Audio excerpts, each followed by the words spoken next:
Bonjour, c'est Dr Alalouche Monsef, cardiologue. J'ai fait cette présentation à la demande de certains de mes patients. Je l'ai voulu assez simple, mais pas trop tout de même, surtout vers la fin quand je parle des interactions médicamenteuses, et ceci pour ne pas perdre de la valeur scientifique du sujet. Alors c'est quoi? Le Syntron est un traitement anticoagulant sous forme de comprimé quadrisécable. C'est un antivitamine K, AVK, pour les initiales. Il agit en s'opposant, comme vous le voyez, à l'action de la vitamine K. Voilà sur ce schéma, cette représentation de cette action. Je ne vais pas rentrer dans les détails. Il fluidifie votre sang afin d'empêcher la formation de caillots, thrombose, ou de dissoudre ces caillots s'ils existent déjà, et d'empêcher leur migration dans les vaisseaux, embolie. Alors il est prescrit dans certaines situations comme la phlébite,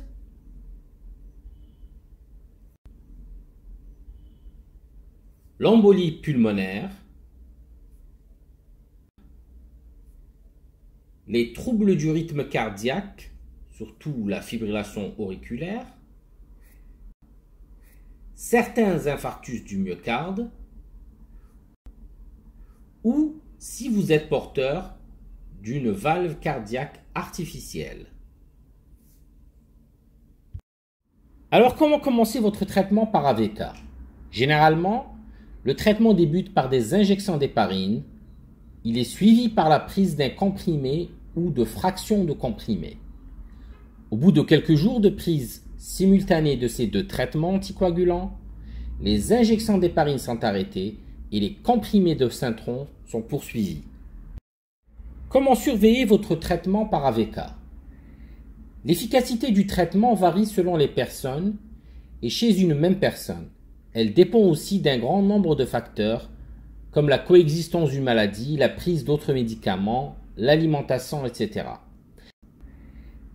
L'effet est retardé de 2 à 4 jours après la première dose et il persiste quelques jours après l'arrêt du traitement. Pour déterminer la dose efficace que vous devez prendre, il faut réaliser des prises de sang qu'il faudra renouveler régulièrement pour s'assurer que votre dose est toujours adaptée, ni trop faible, ni trop forte. Lors de ces prises de sang, on mesure l'INR qui évalue l'action du Syntron sur la fluidité du sang. Cet examen est bien sûr indispensable. En début de traitement, des contrôles sont effectués jusqu'à ce que l'INR atteigne la valeur souhaitée pour obtenir un traitement efficace, appelé INR cible, et qu'il reste stable. Chez un sujet non traité par Syntron, l'INR est égal à 1. Chez un sujet sous Syntron, l'INR cible peut varier dans une fourchette acceptable, valeur basse et valeur haute, qui vous sera donnée par votre médecin. Elle est spécifique de votre cas. Tout au long du traitement, vous devez contacter votre médecin si votre INR sort de la fourchette de valeur, que vous aurez notée aux premières pages de votre carnet avec l'aide de votre médecin.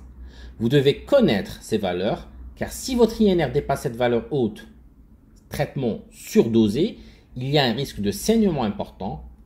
A l'inverse, si votre INR est en dessous de la valeur basse, traitement sous-dosé, il existe un risque de formation de caillots sanguins, thrombose. L'INR cible dépend de la maladie pour laquelle le traitement est prescrit. Dans la plupart des cas, il doit se situer entre 2 et 3. Un INR inférieur à 2 reflète une dose insuffisante. Un INR supérieur à 3 correspond à une dose trop forte avec un risque potentiel de saignement. Dans certains cas, prothèse valvulaire mécanique cardiaque, l'INR cible doit être plus élevé, compris entre 3 et 4,5 pour que le traitement soit efficace. Dans tous les cas, un INR supérieur à 5 est associé à un risque hémorragique accru. Une fois l'INR cible atteint, les contrôles seront espacés progressivement mais seront réalisés au moins une fois par mois. Des circonstances particulières comme la prise d'autres médicaments ou de certains aliments peuvent provoquer un déséquilibre au traitement anticoagulant en augmentant ou au contraire en diminuant son effet. Des contrôles supplémentaires de l'INR sont alors nécessaires afin d'adapter la dose. L'INR doit être fait au moins une fois par mois, plus souvent en début de traitement, le matin parce que le Syntran est généralement pris le soir et il n'est pas nécessaire d'être à jeun. Vous devez récupérer votre résultat d'INR le jour même, le noter dans votre carnet et le transmettre dans l'après-midi à votre médecin qui pourra adapter votre posologie si nécessaire le soir même. Aussi, vous devez prévenir immédiatement votre médecin en cas d'INR en dehors de la zone thérapeutique, en cas d'apparition de saignement même minime, en cas de signes pouvant évoquer un saignement interne. Comment prendre votre Syntran? Il doit être pris chaque jour à la même heure, en une seule fois, de préférence le soir, en général 20 heures. En cas d'oubli, on peut prendre la dose oubliée dans un délai de 8 heures après l'heure habituelle de prise. Passé ce délai, il est préférable de sauter cette prise et de prendre la suivante à l'heure habituelle le lendemain. Il ne faut surtout pas prendre de dose double. Il faut noter cet oubli dans votre carnet et prévenir votre médecin. Toute modification de dose doit être décidée obligatoirement par un médecin, si possible celui qui suit votre traitement. En déplacement, pensez à emporter votre ordonnance, votre traitement en quantité suffisante, ainsi que votre carnet de suivi. Le Syntran n'est pas disponible dans beaucoup de pays. En cas de voyage avec décalage horaire, demandez conseil à votre médecin. Conservez les comprimés dans leur emballage d'origine et remplacez-y les fractions de comprimés non utilisés immédiatement après leur découpe. Ceci pour éviter toute confusion avec d'autres médicaments ayant un aspect similaire ou la prise accidentelle par un enfant. Avoir sur soi un papier mentionnant le médicament employé ainsi que la carte de groupe sanguin. Quels sont les risques du Syntran? Principalement le risque de saignement qui est lié à l'action même du médicament. Une hémorragie doit être suspectée dans les circonstances suivantes.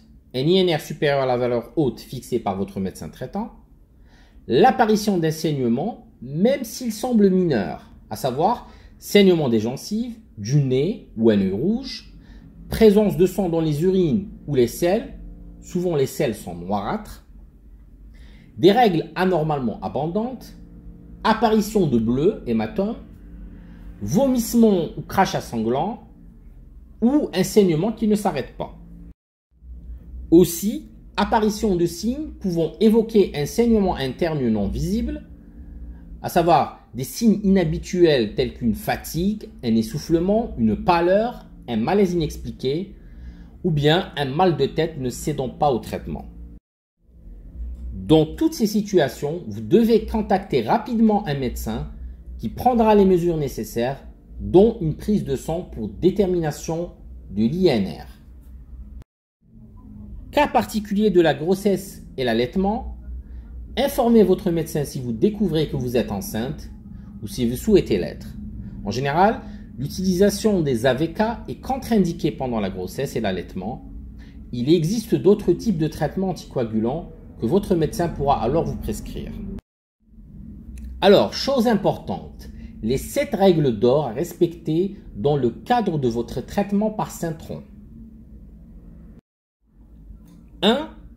Respectez la dose qui vous a été prescrite et les heures de prise. 2. N'oubliez pas de faire pratiquer les contrôles d'INR à la date indiquée. 3.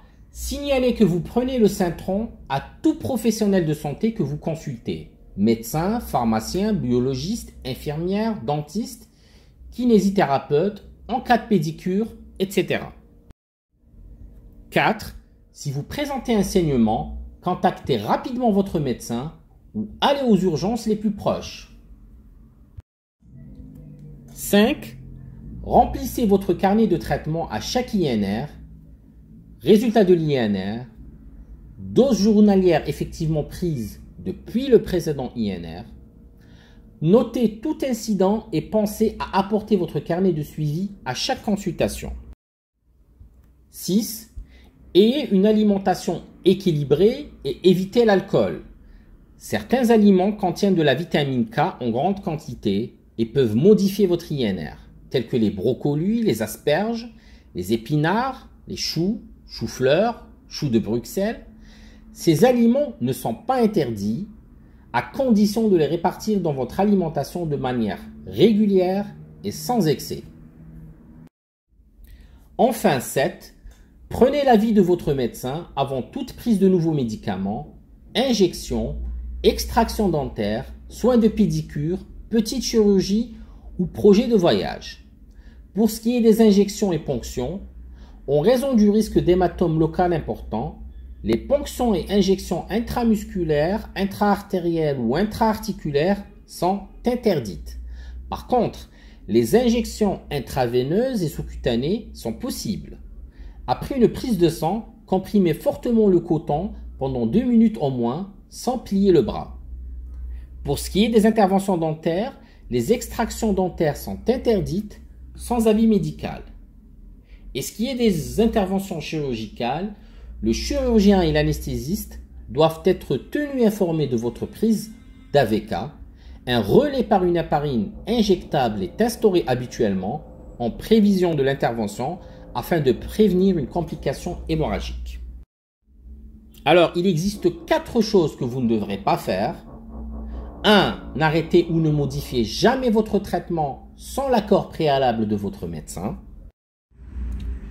2. Ne prenez jamais un autre médicament, même un médicament disponible sans ordonnance, par exemple de l'aspirine ou d'autres anti-inflammatoires, ou à base de plantes, par exemple du millepertuis, sans en parler au préalable à votre médecin ou à votre pharmacien. Cette règle s'applique en toutes circonstances, y compris dans des situations très banales telles que la survenue d'une douleur, d'une crise de rhumatisme ou d'une infection, fièvre, grippe, angine, etc., qui doivent impérativement amener à consulter un médecin. 3. Ne pratiquez pas de sport violent. Certains sports peuvent être dangereux du fait des risques de traumatisme. Boxe, karaté, ski, judo, motocross, équitation, skateboard, snowboard, ski nautique, parapente, planche à voile, plongée sous-marine, etc. Enfin 4. Ne pratiquez pas des travaux pouvant entraîner une coupure, à savoir des objets tranchants ou contondants comme dans le bricolage, ou pouvant entraîner une chute. Parlons maintenant des interactions du cintron avec les aliments. La principale source alimentaire en vitamine K, appelée vitamine K1, phyloquinone, se trouve principalement dans les feuilles des légumes verts. D'une manière générale, plus les feuilles sont vertes, plus elles sont riches en vitamine K1. Les proportions entre les feuilles des légumes et le légume, proprement dit, peuvent être très différentes. Les feuilles de navet, par exemple, possèdent une quantité importante en phyloquinone. Par contre, l'aliment lui-même en contient très peu. Les tomates, contrairement aux idées reçues, ne sont pas particulièrement riches en vitamine K1. Elles sont souvent citées à cause de leur fréquence dans notre alimentation et non pas pour leur teneur. En effet, de nombreux aliments contiennent de la tomate, à savoir les sauces, les plats préparés, etc. J'insiste sur le fait qu'aucun aliment n'est interdit. Je répète, aucun aliment n'est interdit. Mais il faut éviter les variations du régime. Il faut connaître les aliments riches en vitamine K, dont la variation de consommation fait varier les apports en vitamine K. Le mot-clé est un régime stable. Voilà le mot-clé. Alors, quels sont les aliments riches en vitamine K? Il faut préciser que les seuls concernés sont les aliments les plus courants et dont la teneur en vitamine K est très élevée, entre 100 et 1000 microgrammes par 100 grammes par jour, car ils peuvent diminuer l'efficacité du traitement, l'INR baisse, d'où le risque de thrombose. Évitez pour ces aliments une consommation excessive, plus d'une portion par jour ou par semaine pour certains. Je vais citer seulement à titre indicatif, sous le terme dans une moindre mesure, les aliments qui contiennent entre 10 et 100 microgrammes par 100 grammes, qui eux ne posent pas de problème. D'accord? Donc seuls les aliments à teneur très élevée, entre 100 et 1000 microgrammes par 100 grammes, qui sont concernés par ces interactions médicamenteuses. Alors, le foie de veau et beaucoup moins les abats. Alors, pour les légumes verts et les salades, les blettes, le chou de Bruxelles, le chou vert, les brocolis, la choucroute, y compris les potages, les épinards, les oignons de printemps, les différentes salades vertes, à savoir la laitue, le cresson, la chicorée, la scarole, le pissenlit, le pourpier et la roquette. Je cite aussi le fenouil et finalement la tomate, mais pas pour sa teneur en vitamine K, mais pour sa fréquence dans notre alimentation. Dans une moindre mesure, je cite à titre indicatif le chou rouge et le chou-fleur, les haricots verts, les fèves, concombre avec peau, petits pois, la prune reine Claude, les poireaux et les asperges. Certaines margarines, les huiles végétales, à savoir l'huile de colza et l'huile de soja, et dans une moindre mesure, l'huile d'olive.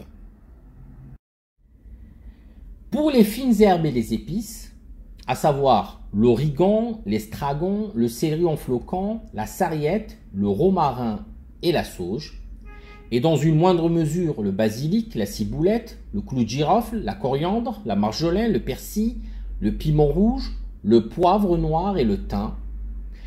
Il faut préciser toutefois que la concentration en vitamine K est mesurée pour une quantité de 100 g d'aliments. Quelques graines, tiges ou feuilles suffisent habituellement pour aromatiser nos mets. Pour ce qui est du thé vert, il faut éviter d'en prendre en grande quantité. Parlons maintenant des interactions du citron avec les médicaments. En dehors du paracétamol, ne prenez aucun autre médicament sans l'avis de votre médecin. J'insiste, en dehors du paracétamol, ne prenez aucun autre médicament sans l'avis de votre médecin. Attention aux causes pouvant augmenter l'action du médicament, donc l'INR augmente avec un risque hémorragique, comme le jeûne prolongé ou l'intoxication alcoolique aiguë. La liste de médicaments que je vais vous citer est non exhaustive. Il s'agit le plus souvent d'un risque hémorragique. Rarement, pour certains médicaments, d'un risque thrombotique. Par ordre décroissant, les associations contre-indiquées en rouge, il s'agit d'une contre-indication absolue. Ensuite, les associations déconseillées en orange et celles à utiliser avec précaution en jaune. Pour ces deux dernières, on pourra les utiliser dans certains cas, après avis bien sûr du médecin, mais il faudra renforcer la surveillance clinique et celle de l'INR et éventuellement adapter la posologie du citron pendant l'association et 8 jours après son arrêt. Alors, pour les associations contre-indiquées, il s'agit d'une contre-indication absolue, il ne faut jamais l'utiliser. Alors les produits contre-indiqués et qui ont un risque hémorragique sont l'aspirine, donc aspirine ou aspégique, et les salicylés, et ceci à dose anti-inflammatoire, donc supérieure ou égale à 1 g par prise et ou 3 g par jour. Les anti-inflammatoires non stéroïdiens pyrazolés, la phénylbutazone, même en forme locale, est contre-indiquée. Enfin, le miconazole contre les champignons, utilisé par voie générale ou buccale, Dactarin en gel buccal. L'utilisation des formes à usage cutané est, elle, possible. Maintenant, contre-indiqués, mais avec un risque de thrombose, les produits de phytothérapie contenant du millepertuis, qui est une plante utilisée pour traiter la dépression et l'anxiété. Après avoir parlé des contre-indications absolues, maintenant nous allons parler des associations déconseillées. Association déconseillée avec risque hémorragique, aspirine et salicylée à dose antalgique ou antipyrétique, supérieure ou égale à 500 mg par prise et ou moins de 3 g par jour, les antiagrégants plaquettaires Plavix et Ticlide, les autres anti-inflammatoires non stéroïdiens, à savoir le Voltaren, Clofénal, Nurofen, Profénite, Ketom, Felden, Celebrex, etc. Certains antibiotiques, dont le Bactrim qui est un sulfamide et le chloramphénicol, le fluorouracil, le 5-FU, qui est un produit de chimiothérapie utilisé dans le cancer colorectal, et enfin la noscapine, qui est un antitussif morphinique.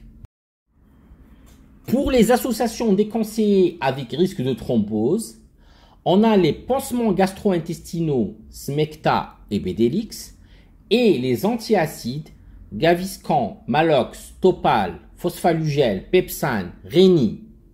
Ces deux classes sont utilisées chez les personnes souffrant de gastrite ou d'ulcère gastro-duodénal. Il faut respecter un intervalle de plus de 2 heures avec la prise du Cintran. Alors maintenant, nous allons parler des associations à utiliser avec précaution. Les associations à utiliser avec précaution du fait du risque hémorragique sont les traitements de fond de la goutte, le zylorique et le désurique, les héparines et apparentés qui sont des anticoagulants injectables, qu'elles soient non fractionnées comme l'héparine sodique et la calciparine, ou bien des héparines de bas poids moléculaire comme le Lovenox, Inoep, Fraxiparine et Fragmine. Certains antiarythmiques utilisés en cardiologie comme la cordarone, le Multac, le Ritmol et le Cerecor. Les glucocorticoïdes qui entraînent le plus souvent une hémorragie mais très rarement une thrombose, que ce soit par voie générale ou rectale à forte dose ou en traitement prolongé supérieur à 10 jours. Ce sont par exemple le Cortencil, Solupred, Medrol, etc. Ceci ne concerne pas l'hydrocortisone en traitement substitutif dans l'insuffisance surrénalienne. Je cite aussi les androgènes comme le Danatrol qui traite l'endométriose et le Nilevar utilisé dans l'aplasie médulaire. Les hypolipémiants, que ce soit les statines contre le cholestérol tels que le Taor, Zocor, l'Escol par exemple, et les fibrates contre les triglycérides tels que le Lipantil et le Lipanor. Les antifongiques azolés contre les champignons, Flagyl, Diflucan, kétoconazole, etc. Les médicaments contre le paludisme, la quinine et la paludrine. Le Tagamet pour une dose supérieure ou égale à 800 mg par jour, c'est un antisécrétoire gastrique pour traiter l'ulcère. Les anticancéreux, que ce soit de la chimiothérapie comme le Xeloda dans le cancer colorectal ou de l'hormonothérapie dans le cancer, que ce soit de la prostate, c'est des antiandrogènes Anondran et Eulexine, ou du sein, c'est des antioestrogènes, le Nolvadex et le Fareston. Aussi, je cite Esperal, qui est un traitement de la dépendance alcoolique. On continue toujours avec les associations à utiliser avec précaution du fait du risque hémorragique. On parle maintenant des antibiotiques. Certains antibiotiques, dont les macrolides, sauf la revamicine qui est autorisée. Donc certaines céphalosporines de première génération comme le Cefacidal et le Keforal, deuxième génération le Zinat, troisième génération Oroken, Claforan, Fortum, Rocephin, les quinolones comme le Negram, les fluoroquinolones, comme le ciprolon et l'oflocette, les tétracyclines, à savoir la vibramycine, et enfin les macrolides, comme l'érythromycine, le Zithromax, le Zeclar et la josacine. Bien sûr, je vous ai dit que la rofamicine, qui est un macrolide, elle n'est pas concernée par ces contre-indications ou cette précaution d'emploi. Les sulfamides hypoglycémiants utilisés dans le diabète, le Syntron peut empêcher leur dégradation dans le foie, d'où le risque d'hypoglycémie. Ce sont l'amarel, le diamicron, le daonil et le minidiane. Je cite aussi la vitamine E pour une dose supérieure ou égale à 500 mg par jour. Les antidépresseurs, inhibiteurs sélectifs de la recapture de la sérotonine, comme le Prozac, Deroxate, Zoloft, Séroplex et le Floxifral. Le Torantal, traitement symptomatique de l'artériopathie oblitérante des membres inférieurs. La colchicine, utilisée principalement dans la goutte. Les hormones thyroïdiennes, comme le lévothyrox, Sinomel et TA3. La salazopyrine, utilisée dans la polyarthrite rhumatoïde et dans les maladies inflammatoires chroniques de l'intestin, à savoir Crohn et rectocolite hémorragique. Evista, utilisé dans le traitement de l'ostéoporose, le Prépulsite pour le reflux gastro-œsophagien, Livial, qui est un traitement hormonal substitutif de la ménopause, Xénical, un médicament contre l'obésité, Glucagon, utilisé en cas d'hypoglycémie, l'insuffisance cardiaque congestive et l'intoxication alcoolique aiguë. Il faut savoir qu'en cas d'alcoolisme chronique, on a plutôt un risque de thrombose. Les antalgiques, à savoir le tramadol, mais aussi le paracétamol, mais pas n'importe quelle dose. Je vous ai dit qu'on pouvait prendre du paracétamol sans problème, mais là on parle de paracétamol à très forte dose, à savoir 4 grammes par jour pendant au moins 4 jours. C'est énorme, ce n'est pas des doses qu'on prescrit habituellement. Là, il y a un risque effectivement hémorragique. Maintenant, on va parler des médicaments à prendre avec précaution, mais qui risquent cette fois-ci d'entraîner une thrombose. Il y a les barbituriques et les autres antiépileptiques inducteurs enzymatiques, à savoir le Gardénal, Tegretol, Misoline, Prodilantin. Et un dernier qui est particulier, c'est le Diidan, car lui, même s'il entraîne le plus souvent une thrombose, il peut très rarement entraîner une hémorragie. Le Questron, qui est une résine échangeuse d'ions utilisée pour faire baisser le cholestérol. Les contraceptifs oraux contenant des œstrogènes. Il faut respecter un intervalle de plus de 2 heures avec la prise de Syntron pour le charbon activé, qui est un puissant absorbant intestinal utilisé surtout comme antidiarrhéique et dans les colopathies fonctionnelles, mais aussi Ulcar, qui est un anti-ulcéreux, et enfin les laxatifs, dont l'huile de paraffine pour traiter la constipation, qui à long terme donne une hémorragie par diminution de l'absorption de la vitamine K. Les anti-infectieux, que ce soit des antibiotiques comme la rifampicine, antimycosiques contre les champignons comme la griséofulvine, ou enfin des anti-VIH1, c'est des traitements du sida qui peuvent donner un risque thrombotique, mais aussi rarement hémorragique. Ce sont le Norvir, Efavir et Nevimune. Equanil, qui est un anxiolytique. Bosantan, utilisé dans le traitement de l'hypertension artérielle pulmonaire. Les immunosuppresseurs comme le Purinétol pour traiter les leucémies et l'Imurel, utilisé dans les maladies auto-immunes. Il y a aussi Oriméthène, qui est une hormonothérapie anti-aromatase utilisée dans le cancer du sein et dans les hypercorticismes. Ement, qui est un anti-émétique pré-chimiothérapie, on l'utilise pour éviter les vomissements. Il existe aussi un risque de thrombotique avec l'apport alimentaire en vitamine K, un régime amaigrissant, la grossesse, Et enfin, l'alcoolisme chronique. Rappelons qu'il y a plutôt une hémorragie de l'intoxication alcoolique aiguë. Tableau de suivi du traitement. Il est conseillé de reporter vos prises de médicaments sous forme de tableau. Vous pouvez reproduire le modèle suivant que vous aurez préalablement rempli avec votre médecin traitant. Donc avec votre nom, prénom, l'indication du Cintran, l'INR cible, qui est le plus souvent, je vous ai dit, entre 2 et 3, le groupe sanguin, votre médecin traitant. Ensuite, ça c'est à vous de le faire, la date, la dose journalière avant la prise de sang, l'INR trouvé, la dose journalière modifiée après INR si nécessaire, les remarques éventuelles, à savoir un oubli de prise, un autre événement, etc. Un saignement par exemple. Et la date du prochain INR. Voilà. Voilà, ma présentation est maintenant terminée. Pour plus de détails et pour télécharger le carnet de suivi de votre INR, veuillez consulter notre site web. À la prochaine et merci.